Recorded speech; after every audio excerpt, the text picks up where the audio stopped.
নমস্কাৰ, এটা নতুন ভিডিঅ'ৰ সৈতে পুনৰ আপোনালোকক মোৰ চেনেললৈ স্বাগতম জনাইছোঁ। আজি সাংঘাতিক গৰম, আজি বন্ধ হয় আৰু ইয়াত বেলেগত কেনেকুৱা নাজানো, মাজুলীত বিৰাট গৰম। গতিকে গৰমৰ মাজতো মই আপোনালোকৰ কাৰণে ভিডিঅ' বনাবৰ কাৰণে চেষ্টা কৰিছোঁ।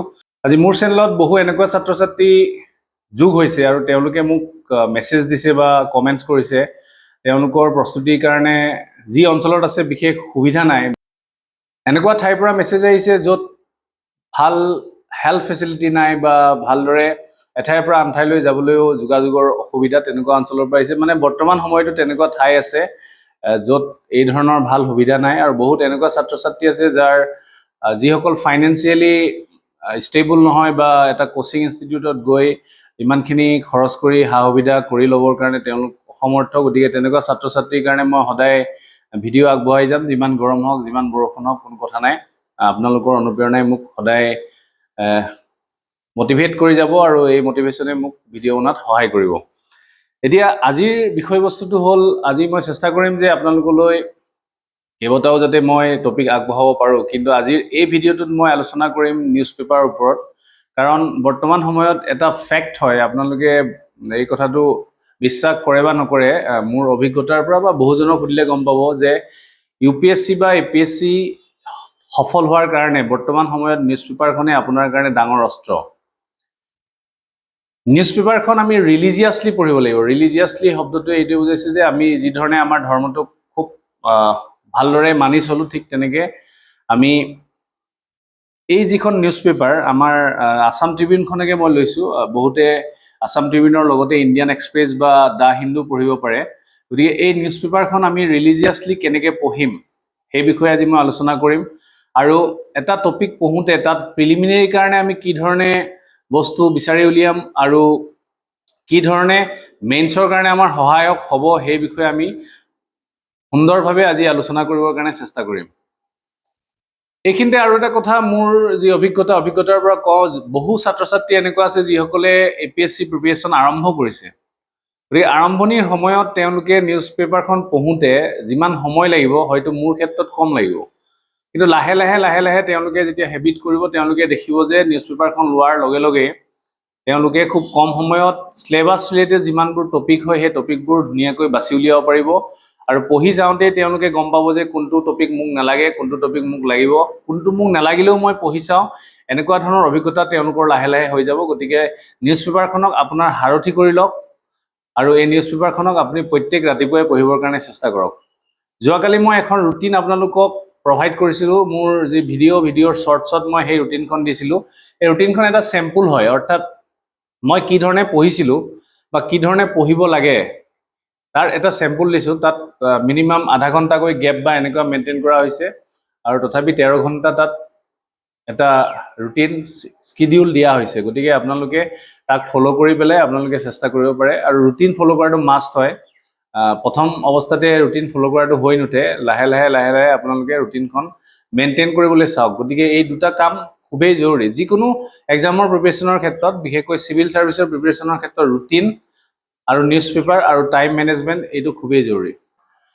এইখিনিতে কওঁ, মই আপোনালোকক মেইনছ ৰিলেটেড বিভিন্ন টপিক আগবঢ়াই গৈছোঁ আৰু মেইনছৰ ডিছকাশ্যনৰ যিটো ভিডিঅ' সেই ভিডিঅ'টো অলপ দীঘল হয়। আপোনালোকে সহায়ক হ'ব বুলি ভাবে সেই তেনেধৰণৰ ডিছকাশ্যনখিনি আপোনালোকে চালে বহু কথা বুজি পাব।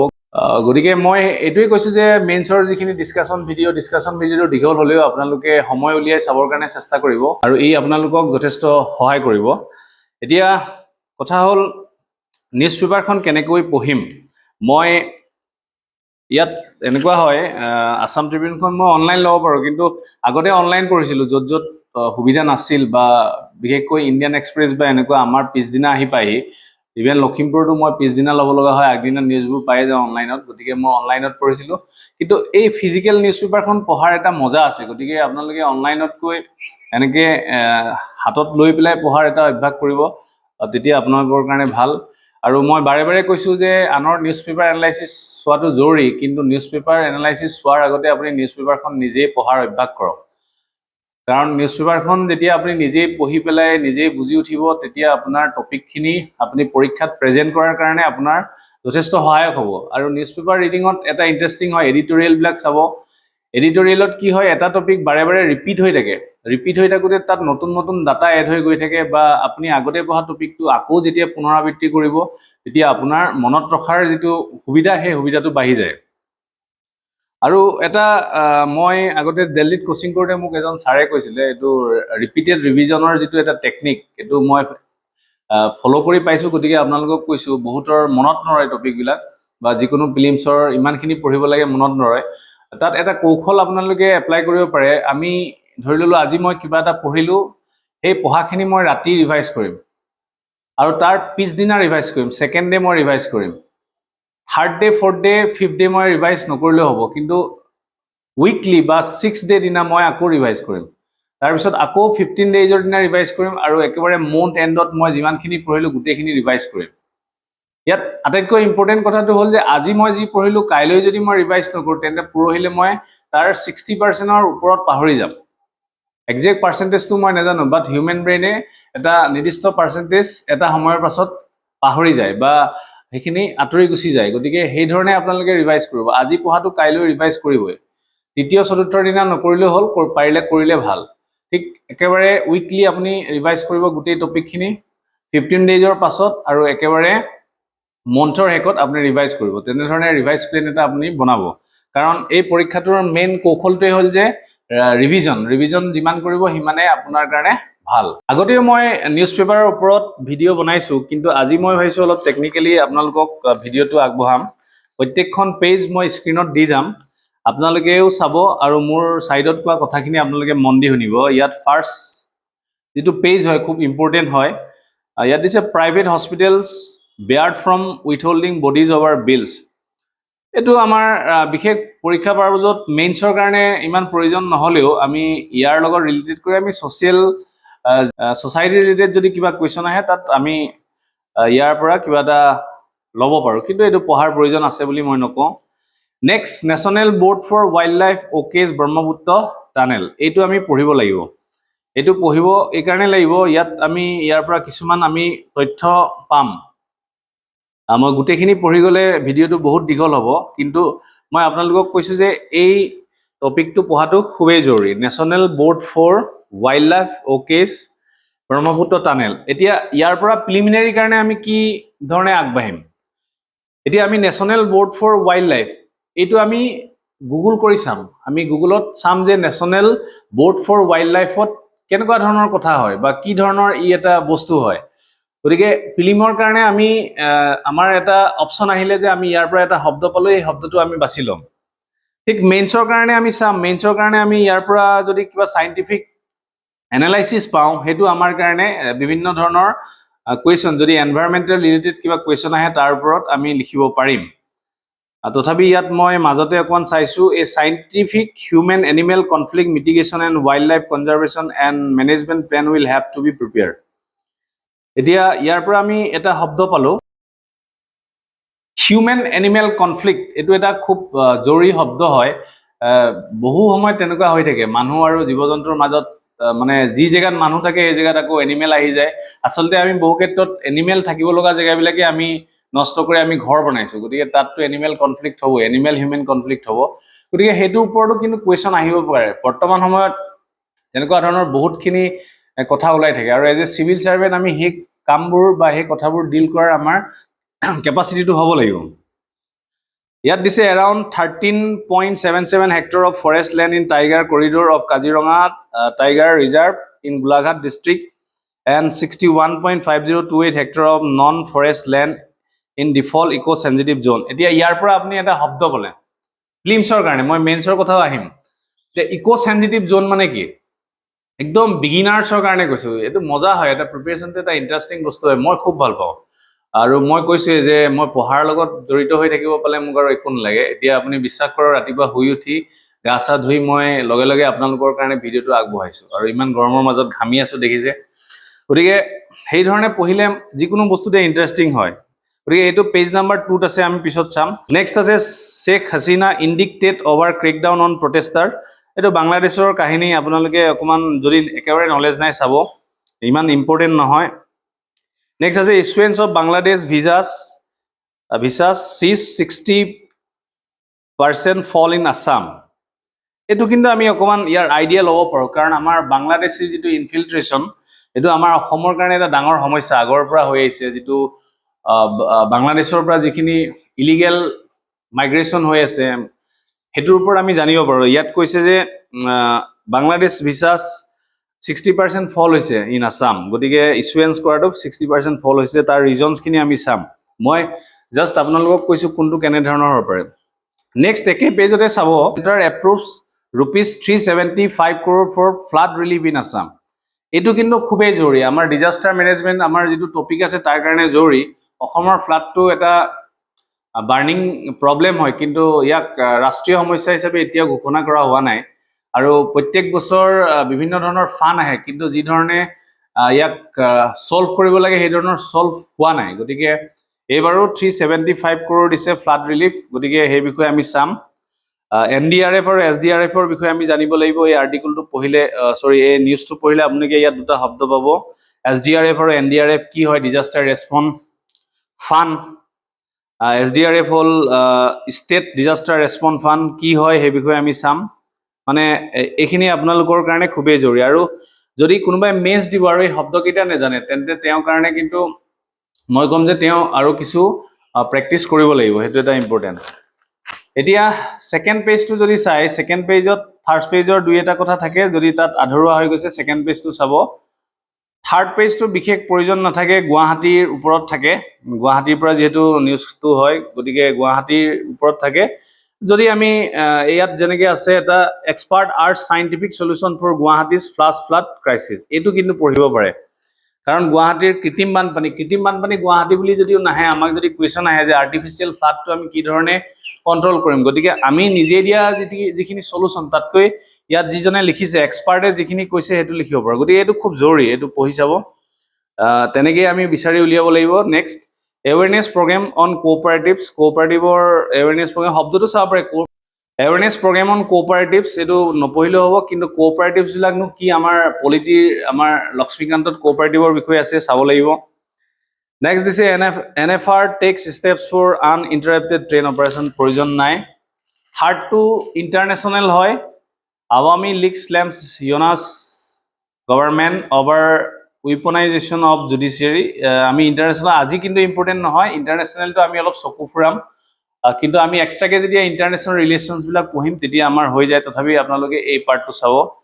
নেক্সট নেশ্যনেল পাৰ্ট থাকিব পেজ নম্বৰ 5ত। নেশ্যনেল যিটো পেজ হয় তাত আমি চকু ফুৰাম, কাৰণ তাত বিভিন্ন ধৰণৰ টপিক আহে। ইয়াত যেনেকৈ দিছে fundamental transformation in India's higher education system. গতিকে আমি এডুকেশ্যনৰ ওপৰত যদি কিবা এটা ইয়াৰ পৰা পাব পাৰোঁ তথ্য, গতিকে খুব খৰখেদাকৈ চকু ফুৰাম। নেশ্যনেল এডুকেশ্যন পলিচি আমি 2020 প্ৰিপেৰেশ্যন কৰিব লাগিব, আমাৰ বাৰত নাহিলে, গতিকে অহাৰ সম্ভাৱনা আছে। এতিয়া সুপ্ৰিম কোৰ্টৰ দিছে যে supreme court allows election commission to continue with special electoral rolls revision in Bihar. সেই বিষয়ে আমি জানিম, কাৰণ এইটো এটা কাৰেণ্ট এফেয়াৰ্ছ বেছড এটা টপিক হয়। এতিয়া আটাইতকৈ জৰুৰী হ'ল আমাৰ পেজ নাম্বাৰ 6, যিখন এডিটৰিয়েল পেজ বুলি কয়। ইয়াত গোটেইখিনিয়ে চাব লাগিব, ছাইডত থকা এই গোটেইখিনি, আৰু মেইন দুটা আৰ্টিকল আমি চামেই। এতিয়া ইয়াতে অকণমান মই সময় ল'ম পিছৰখিনিতকৈ। ইয়াত মই স্ক্ৰীণত আপোনালোকক মেইন আৰ্টিকলটো দিছোঁ। আৰ্টিকলটো আপোনালোকে চাব যে চিলেবাছ ৰিলেটেড হয় নাই। এতিয়া ইণ্ডিয়াজ ডেমোগ্ৰাফিক ডিলেমাৰ ওপৰত এটা আছে। নেক্সট হাৰ্নেছিং আছামছ বেম্বো ৱেল, অসমৰ ওপৰত যি টপিকেই পায় পঢ়িব। নেক্সট ছাইডত আছে গেম চেঞ্জিং মুভ। এইটো গেম চেঞ্জিং মুভ এইটো কিহৰ ওপৰত দিয়া আছে মই চোৱা নাই, ইলন মাস্কৰ ওপৰত কিবা আছে, এইটো আপোনালোকে চাব, অকণমান চকু ফুৰাব। আৰু এইটো আছে লুমিং চাইনিজ থ্ৰেট, অপাৰেশ্যন সিন্দুৰৰ ওপৰত আছে, এইটো আমি নিশ্চয় চাম। কিন্তু এতিয়া আজি মই আলোচনা কৰিম ইণ্ডিয়াজ ডেমোগ্ৰাফিক ডিলেমা। এই টপিকটোত মই আণ্ডাৰলাইন কৰি দিছোঁ এইকাৰণে, এই যিখিনি আণ্ডাৰলাইন কৰি দিয়া আছে বা তাৰ বাহিৰেও ইয়াত কিছু আছে যিখিনি আপোনালোকৰ চকুত পৰিব, যে এই আণ্ডাৰলাইন কৰা পইণ্ট বা এনেকৈ বক্সৰ মাজত যিখিনি মই লাইনিং কৰি দিছোঁ সেইখিনি আমাৰ মেইনছৰ কাৰণে খুবেই জৰুৰী।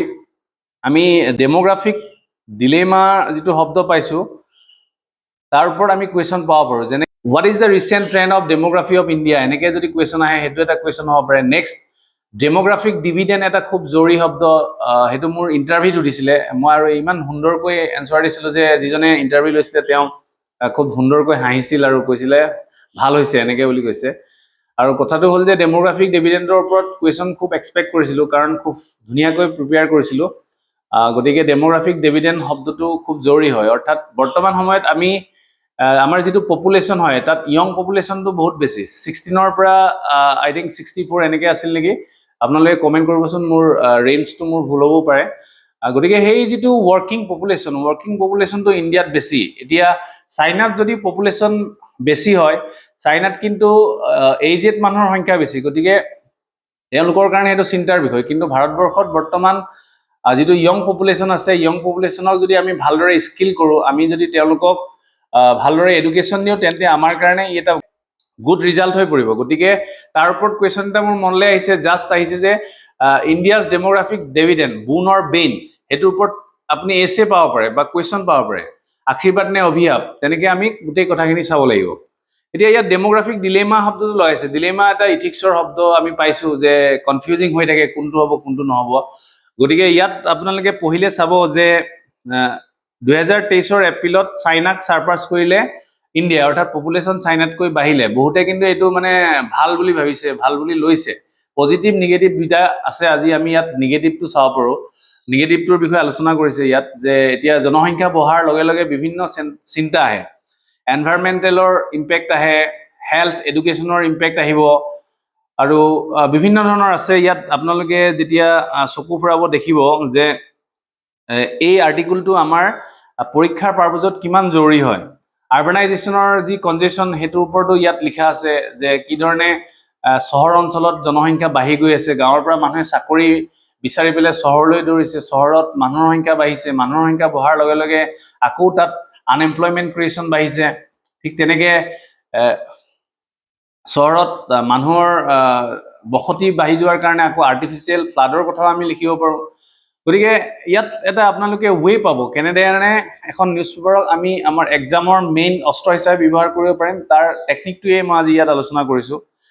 আৰু বিশেষকৈ এই আৰ্টিকলটোত আপোনালোকে চাব যিখিনি ডাটা দিছে, আনএমপ্লয়মেণ্ট কিমান ৰেট বাঢ়িছে তাৰ ওপৰত ডাটা আছে, 8.5% দিয়া আছে। আৰু ডাটাটো কিন্তু এনেই যধে মধে লিখা নাই, ইয়াত কোনে সেই ডাটাটো প্ৰভাইড কৰিছে লিখা আছে, the centre for monitoring Indian economy. গতিকে আমি যদি এনেধৰণৰ ডাটা প্ৰভাইড কৰোঁ, তেতিয়াহে আমাৰ এনচাৰটোত মাৰ্কছ পাম। অৰ্থাৎ যিজন পৰীক্ষকে বহি চাব, তেওঁ এইটো ৰিয়েলাইজ কৰিব যে তেওঁ কিছু এনালাইচিছ কৰিছে বা ৰিচাৰ্চ কৰিছে, যাৰ ওপৰত বেছ কৰি এনচাৰটো লিখিছে। কিন্তু এনেই আমি লিখি দিলে নহ'ব যে আমাৰ ভাৰতবৰ্ষৰ জনসংখ্যা চাইনাতকৈ বাঢ়িছে, এই জনসংখ্যাই আমাক বিভিন্ন সমস্যাত সৃষ্টি কৰিব, এনেকুৱা নহয়। আমি একজেক্ট ডাটা দিম যে 2023 চনৰ এপ্ৰিলত ভাৰতবৰ্ষৰ চাইনাক ছাৰপাছ কৰিছে, কিমান জনসংখ্যা হ'ল, কিমান % আনএমপ্লয়মেণ্ট হৈছে, কেনেকুৱা ধৰণৰ ইম্পেক্ট হ'ব, এই গোটেই কথাখিনি আপুনি নিউজ পেপাৰৰ পৰা পাই যাব। নেক্সট আছিল হাৰ্নেছিং আছামছ বেম্বো ৱেল্থ। এইটো মই আণ্ডাৰলাইনিং কৰা নাই, কিন্তু আপোনালোকে মই যিটো আৰ্টিকল দিলোঁ, সেই আৰ্টিকলটোৰ ওপৰত বেছ কৰি আপোনালোকে 11 জুলাই নিউজ পেপাৰখন লৈ আপোনালোকে ইয়াৰ পৰা কি ধৰণে ইয়াক পৰীক্ষা পাৰ্পজত ব্যৱহাৰ কৰিব পাৰিব, সেইটো আপোনালোকে চেষ্টা কৰক, নিজেই কৰক, গোটেইখিনি মই কৰি নিদিওঁ। ইয়াত আপোনালোকে ছেকেণ্ড যিটো আৰ্টিকল, তাৰ ওপৰত বেছ কৰি আপোনালোকে চাওকচোন কি কি পইণ্ট আপোনালোকৰ কাৰণে ৰেলিভেণ্ট হ'ব।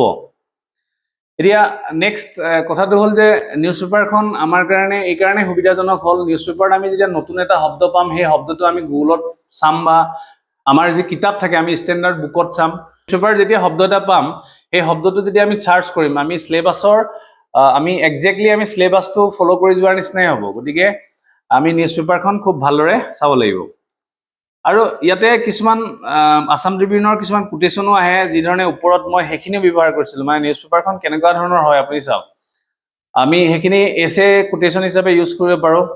ইয়াত মাদাৰ টেৰেছাৰ আজি এটা আহিছে, if you are successful you will win some false friends and some true enemies, succeed anyway, succeed anyway. অৰ্থাৎ এইটো আজি আপোনালোকৰ কাৰণে মিলি গৈছে। এই বাক্যটো আপোনালোকে এপ্লাই কৰক আপোনালোকৰ APSC বা UPSC প্ৰিপেৰেশ্যনত, যে আপুনি যেতিয়া সফল হ'ব, আপুনি কিছুমান মিছা বন্ধু জয় কৰিব আৰু কিছুমান সঁচা শত্ৰু। আৰু এটা কথা চাব, সেই সঁচা শত্ৰুখিনিয়ে ভাল মিছা বন্ধুতকৈ। অৰ্থাৎ লাষ্টত লিখিছে ছাকচিড এনিৱে, কিন্তু যিকোনো প্ৰকাৰে সফল হওক। গতিকে সেইটো এটা ইম্পৰ্টেণ্ট ইয়াত পালোঁ। নেক্সট নৰ্থ ইষ্টৰ ওপৰত পেজ এটা থাকে 7 নম্বৰ পেজ হয় তাত নৰ্থ ইষ্টৰ ওপৰত আপোনালোকৰ চকুত আহি যাব যদি কিবা থাকে